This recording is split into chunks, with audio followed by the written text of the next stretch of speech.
Now, The Catalyst, with Christopher Dent.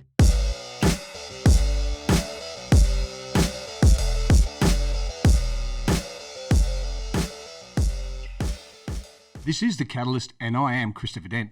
The Catalyst is a podcast which highlights forward-thinking, community-minded people and organisations. Please like and follow us on Facebook at The Catalyst. If you'd like to share some feedback, please email us at thecatalyst@outlook.com.au.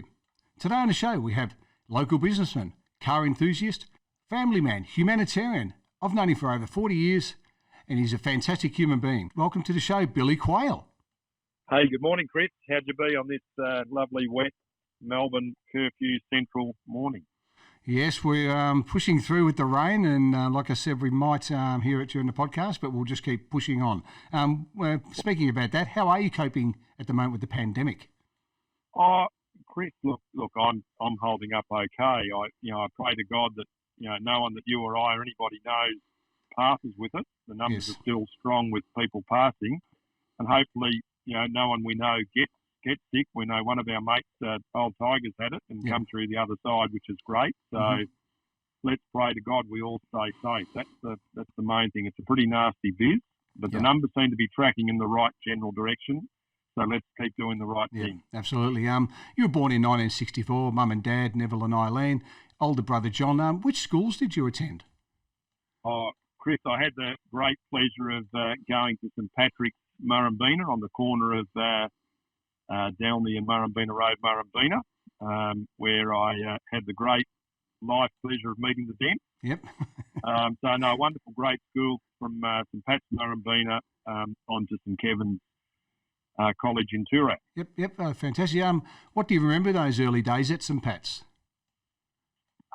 Chris, it's been great to sort of think about life and times. Certainly when you and I were there were the old huts. Yes. The old army barrack type huts and the adventure playground across the road. So that's all changed. I've had the pleasure of my 4 kids going through the school, and it's a beautiful school with beautiful facilities nowadays. Yes, I think the adventure playground, I don't think it'd get past any sort of rigorous scrutiny with the amount of nails, the amount of bits of wood and rocks were everywhere. I don't think there was any soft landings. No, and the big bolts holding everything together that were popping through the side, you'd be claiming, I won't say when you could get caught there, but you could get caught quite easily on big bolts. But it was and the big adventure just across Dalney Road to go there. Yes, crossing the road was the problem. St Kevin was the next step. Was the next step. How did you enjoy secondary school?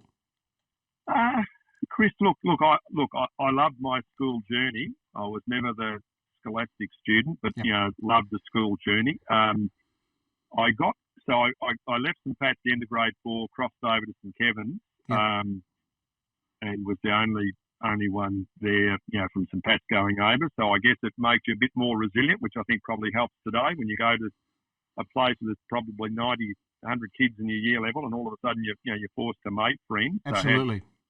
So I had, grade 5, grade 6 there. Sadly, I got crooked in grade 6 on the school camp, and led me to missing the greater part of second and third term. So I ended up repeating, going to grade 6. It was the best 2 years of my life, and it was a great journey. And then I guess the last couple of years I was there, I suppose I became a little bit of a capitalist. I was fortunate enough by my brother John to get a job at a Unipart store in Richmond, and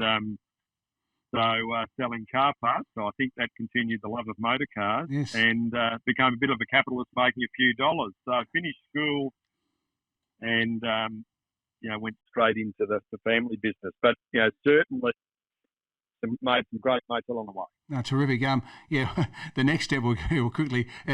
Would you a whirlwind tour? Would you sum up that of your Swinburne experience? Yes.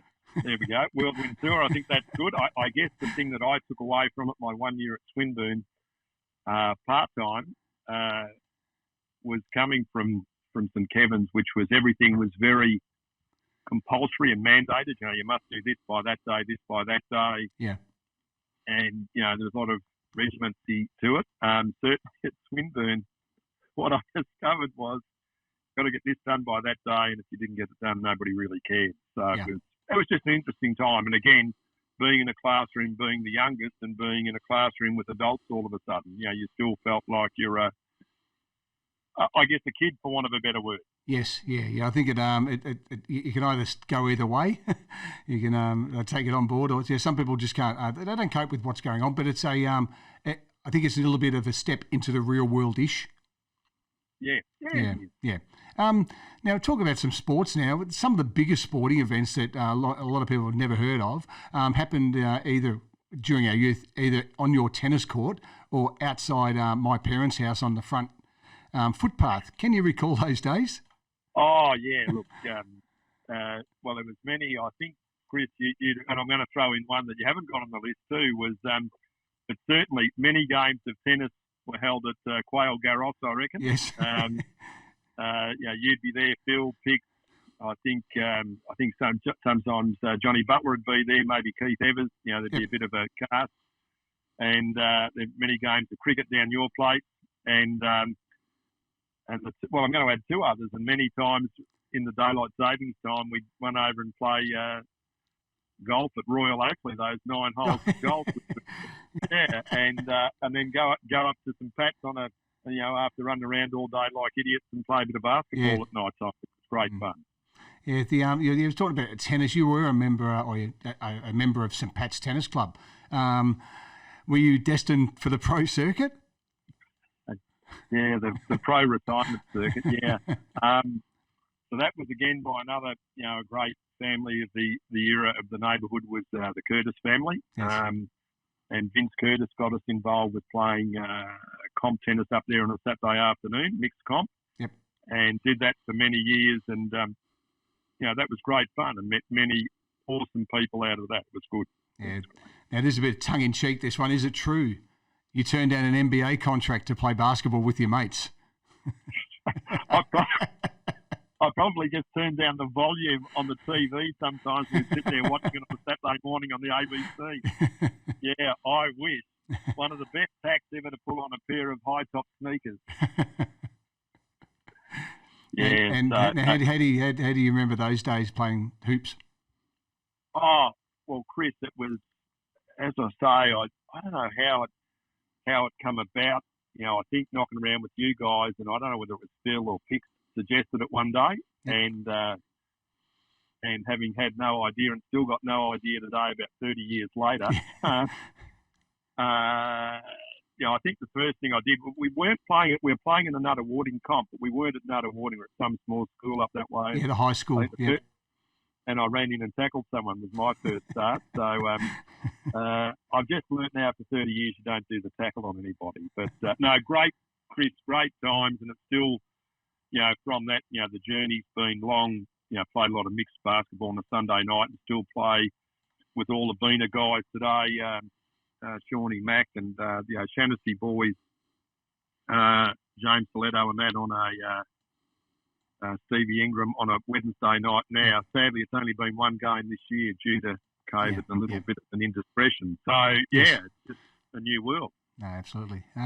Among your sports, you enjoy jumping on the push bike. Can you share some of those times? Yeah, look, the bike and I was an interesting experience because back in the olden days, I'm going back before I was even thought of, but the Quayles were cyclists all through Ballarat, Ararat, both all through that way. They had 6 bike shops at one stage. They had the contract to supply the PMG with the postie bikes.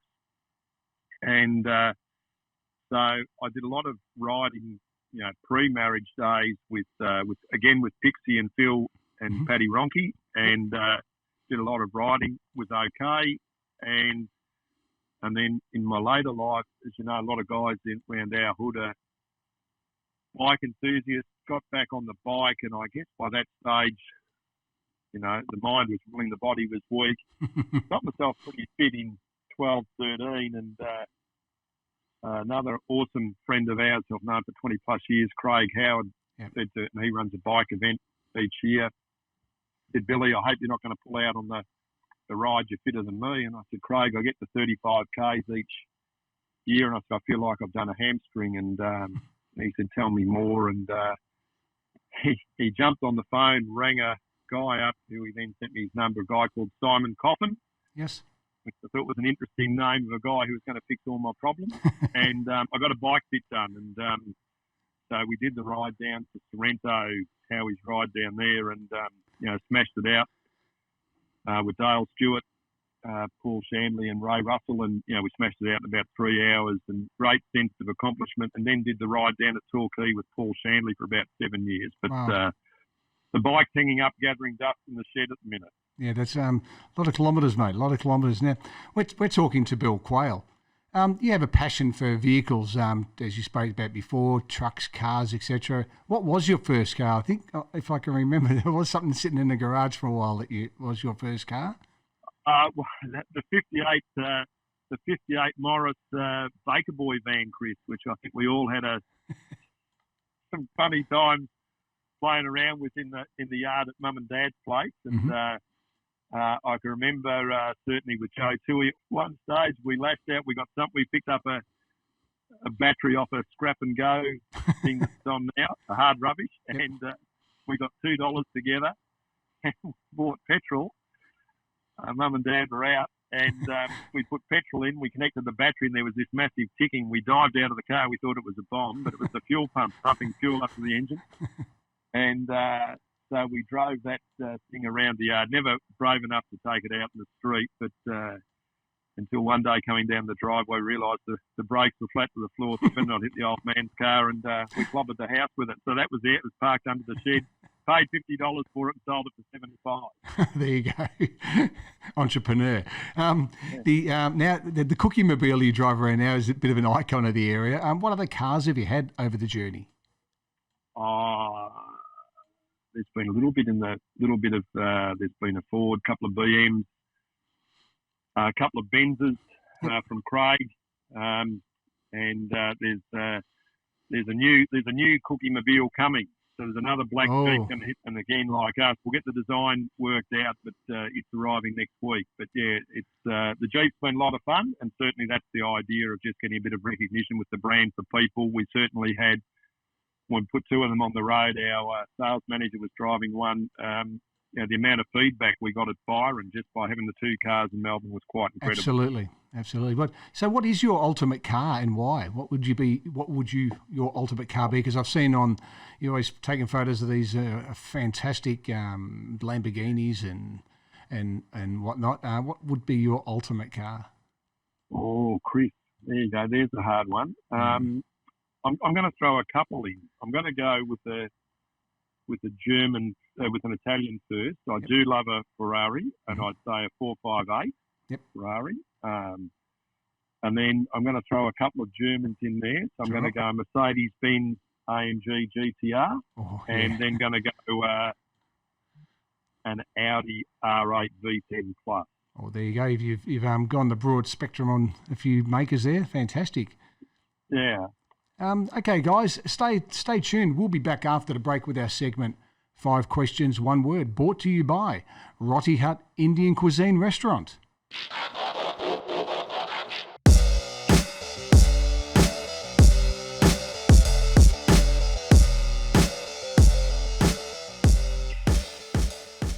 Welcome back.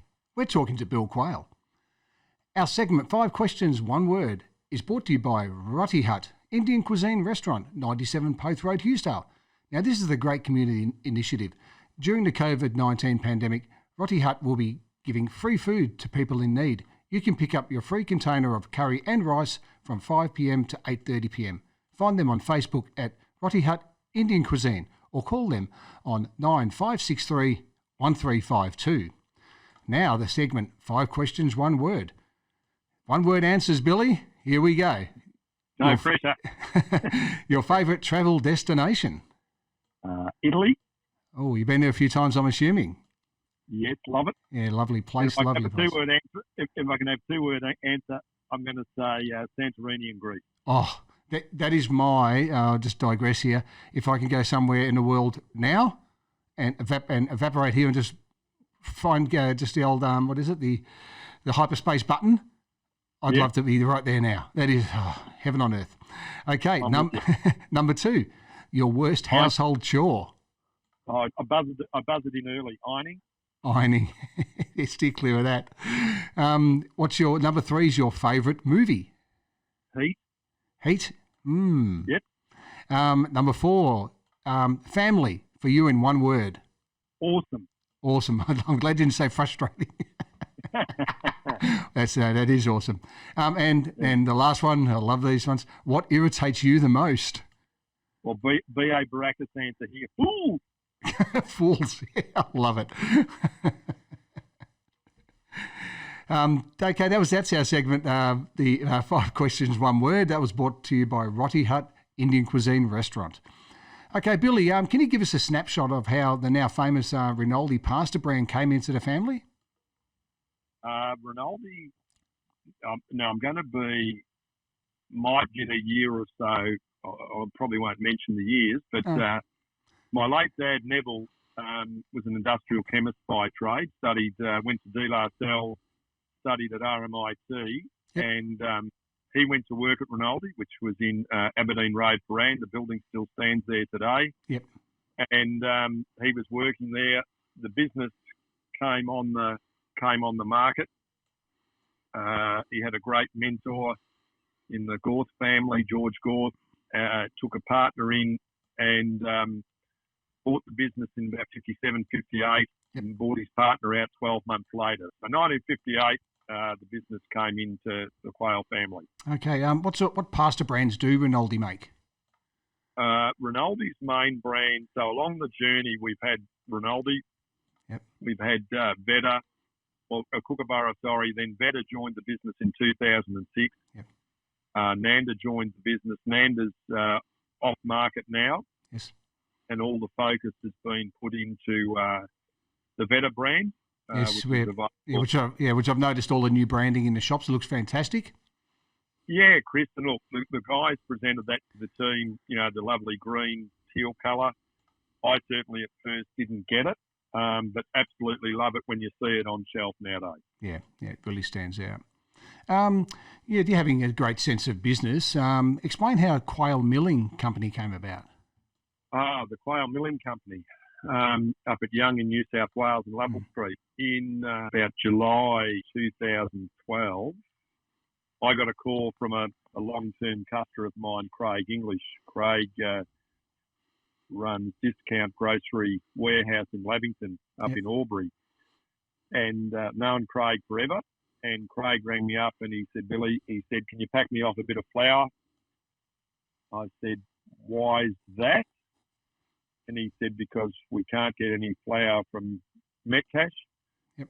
And I said, why can't you get any flour from Metcash? He said, the young mill's gone into receivership. And I got onto Google. How's the great world of Google nowadays? Saw the mill was in receivership.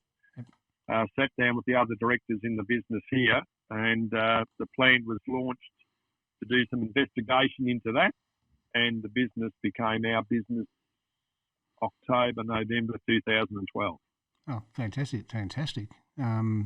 Breeding new life into old business, that's terrific news, that is. Well, look, it was good, Chris. The guys come up with a great idea, again, trying to be, which you're very much about and what your podcast is about community. So the mill had been in trouble. The mill's in the second main street of the town, and I think day one we had 1,000 tonne of wheat delivered into the mill. And again, that was just hoping that, every truck driver, went into town and bought a meat pie and a can of Coke and a piece of cake and maybe bought some diesel. So it brought some cash into Young. Young's got a population of about 10,500 people and a beautiful part of the world. Yeah, that'd be a big part of it too, the Quayle milling there as well. So you've got, I've noticed on the shelves, the Good Harvest Company. Is that a byproduct of from Quayle milling? Yeah, well, the flowers, so there's a whole great story, Chris, which is, in a nutshell, started back, again, about 2012, looking for points of difference in the marketplace. Yes. And the idea of sustainably and responsibly growing wheat came up, and then, the whole process to that paddock to plate. And so, from that, been a lot of work done with the farmers on respecting the soil, respecting the habitat, The farmers are all good people. With the companies, we're sort of moving to a next step with your business. Byron Bay Cookie Company. It's been part of your business for over 7 years now. How did that come about, and why the move actually into that field? There was a little bit of joke with Tony Farag, our GM of Rinaldi. Every time you get on a plane, we used to always say, how clever is this Byron Bay Cookie Company that every time you jumped on a Qantas plane, you were handed a Byron Bay cookie. Imagine that business, captive audience, great brand, In March 2012, just one day, just flicked the computer on. It was Saturday. On LinkedIn, Byron Bay Cookie Company had gone into administration. So again, it was very similar to the mill. And from there, the team did their due diligence. Decision was taken to buy the business. And it became ours in the July 22, 2013. Yep. Wow. Great brand, awesome product, and a great part of the world. No, absolutely. We're talking to Bill Quayle. All your business practices seem to have a common theme with family and community. Married to Fiona for almost, I think it's 25 years coming up. And your kids are Isabel, Lachlan, Thomas and Xavier. What impact have they had on you? Chris, I think you'd get it too. It's just the most beautiful impact on your life out. Met Fiona in '94, this gorgeous girl, and she's amazing. And Isabel is 23 now. She joined us in 97 rather, and Lockie in 2000, Tommy in 2005, and Dave in 06, 07, 08. It's the one date you can roll off down the back. But, your family values spill into the community with your support of local sport and events. With these partnerships, what effect do you see these having on the local community? Look, Chris, I think community, the community's the world, isn't it, really? To be able to, walk down the street, run into someone, say good day. If we all help and all do a little bit, it's all going to be a little bit easier. No, absolutely. We're talking to Bill Quayle. Now we've got the top three. This is our segment, Top 3. It is brought to you by Morgan's Domain. Contact Nathan Little and the team at Morgan's Domain for all your financial needs at domain@morgans.com.au. Okay, Bill, we're going to go to your top 3 meals. Okay, number 3 on your top 3 meals is? A beautiful steak with some butter and some veg and potatoes.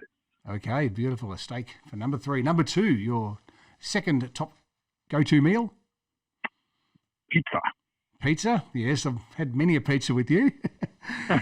Number 1, top go-to meal is? Do you want to have a guess? I'm going to say better pasta. Absolutely. On that note, it's probably a silly question, but with Food Bank, what do you actually donate to Food Bank? You're a big part of Food Bank, but what do you donate to them?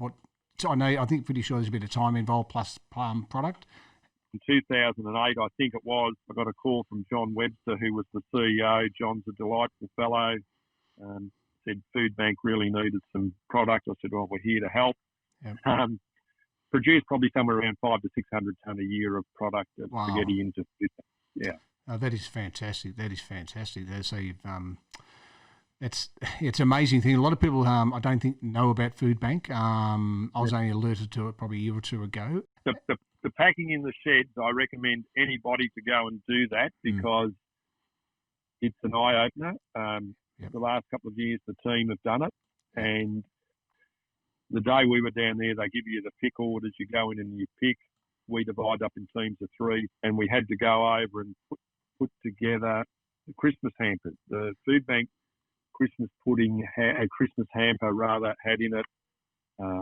It had a 2-litre UHT milk, a big box of Wheat Bix. It had a couple of packets of pasta, a couple of packets of Legos tomato sauce, tin of tuna, and rice. Yep. And the idea being that would get a family through for Christmas Day, Boxing Day, and a couple of days that following week. So that was certainly an eye-opener. You were talking about rural relief before. How are you involved in that?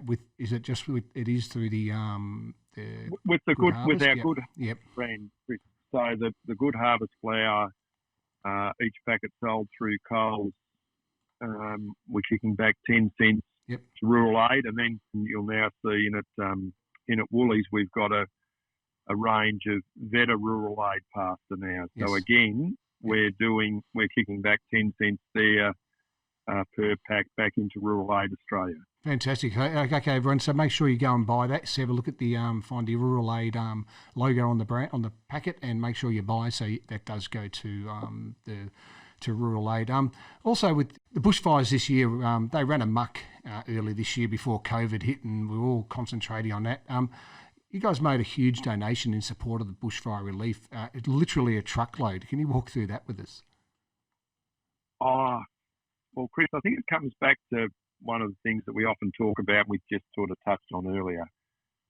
You know, we always work on a philosophy. We hope we never have to call on it, you know, and so, you know, the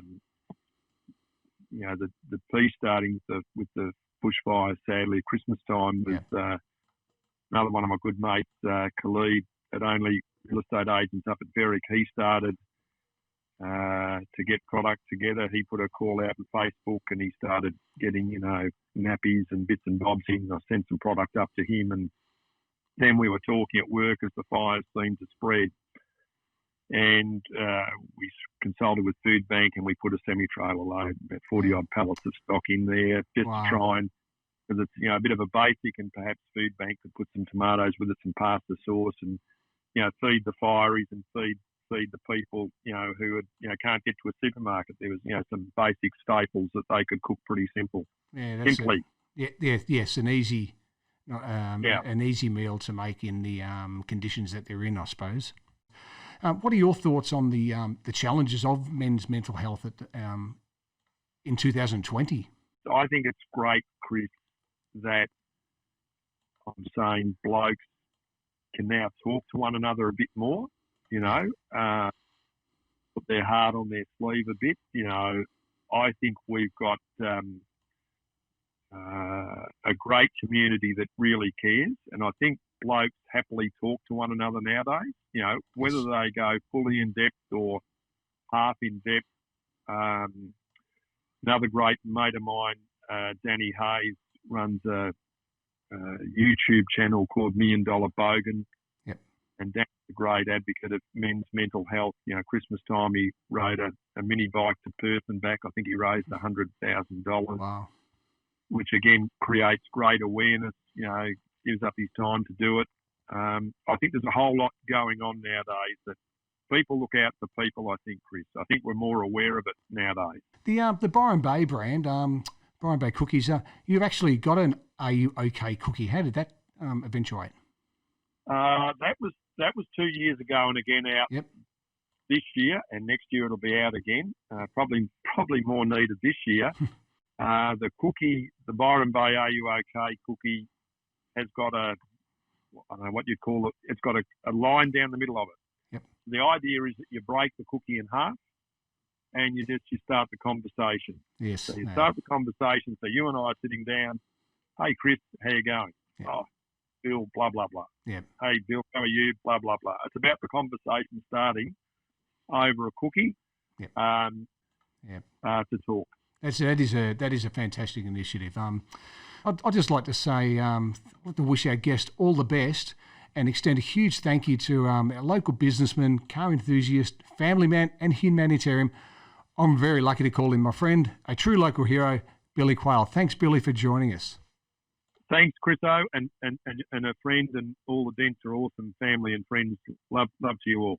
Thanks, mate. This is The Catalyst, and I am Christopher Dent. The Catalyst is a podcast which highlights forward-thinking, community-minded people and organisations. Please like and follow us at Facebook at The Catalyst. If you'd like to give some feedback, please email us on thecatalyst@outlook.com.au. The Catalyst is produced by CanDo Digital Production House. See you next time.